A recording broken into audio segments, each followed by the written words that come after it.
The U.S. Navy's aircraft carriers and forward-deployed air wings are some of the most technologically advanced and expensive assets in the world, with individual jets costing hundreds of millions of dollars each.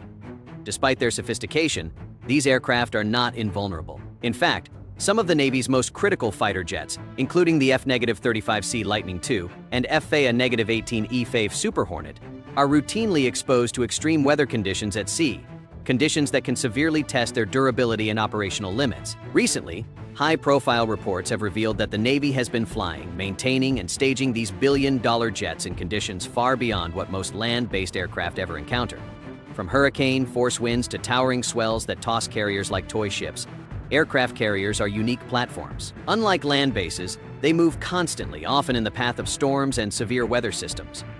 Pilots and crew must contend with violent wind gusts, torrential rain, and unpredictable ocean swells that affect both takeoffs and landings. Carrier-based jets, while engineered for toughness, are extremely sensitive to these conditions. Saltwater corrosion, shifting temperatures, and mechanical stress from arrested landings and catapult launches all combine to create a high-risk environment. Every sortie flown in these conditions carries a small but measurable risk of catastrophic damage, making every decision by flight crews and deck officers a balance between operational necessity and the preservation of multi-million-dollar aircraft. The stakes are even higher during extreme storms. When a hurricane or tropical storm approaches, carriers must navigate complex trade-offs. Remaining at sea allows the ship to maneuver and avoid the storm's deadliest conditions, but it also exposes aircraft on the flight deck to violent winds and waves. Some aircraft must be stored in hangars, secured with tie-downs and chocks. Yet even this does not fully eliminate risk. Heavy rain and high winds can damage airframes, electronics and sensitive sensors, and saltwater intrusion can corrode critical components within hours if maintenance crews cannot keep up. The result is that the Navy is routinely risking its most valuable air assets just to maintain readiness and presence in strategic areas. Weather is not the only danger during extreme storms. Flight operations themselves become perilous. Arrested landings on a moving pitching deck can stress landing gear, airframes, and arresting cables. Catapult launches, designed to accelerate a fully loaded jet to takeoff speed in a matter of seconds, must compensate for deck movement, wind direction, and sea state. Even a minor miscalculation in speed or angle can cause damage that may not be immediately obvious, potentially grounding an aircraft for months of repairs.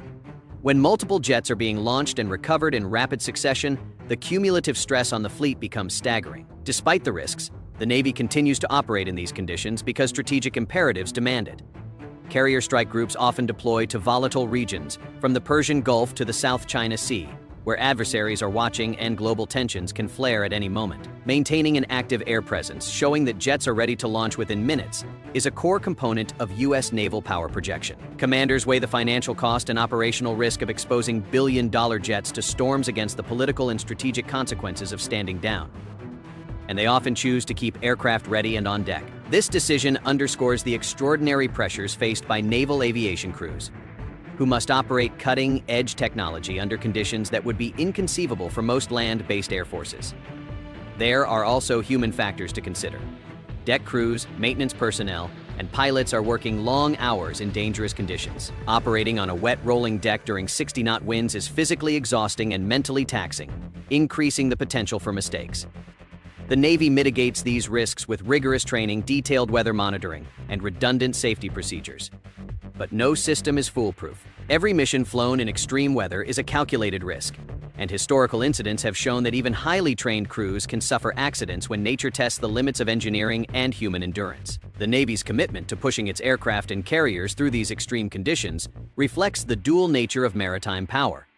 On one hand, it demonstrates operational readiness and resilience, showing adversaries that the U.S. can operate anywhere, anytime. On the other hand, it highlights the sheer vulnerability of even the most advanced technology to natural forces, reminding military planners that no matter how expensive or sophisticated aircraft are still subject to physics and the unpredictable power of the ocean. Each deployment through storms, hurricanes, and monsoon conditions is a testament to both the skill of Navy personnel and the courage required to maintain superiority at sea. In conclusion, the Navy's billion-dollar jets operating in extreme storm conditions illustrate a high-stakes balancing act between risk, readiness, and deterrence.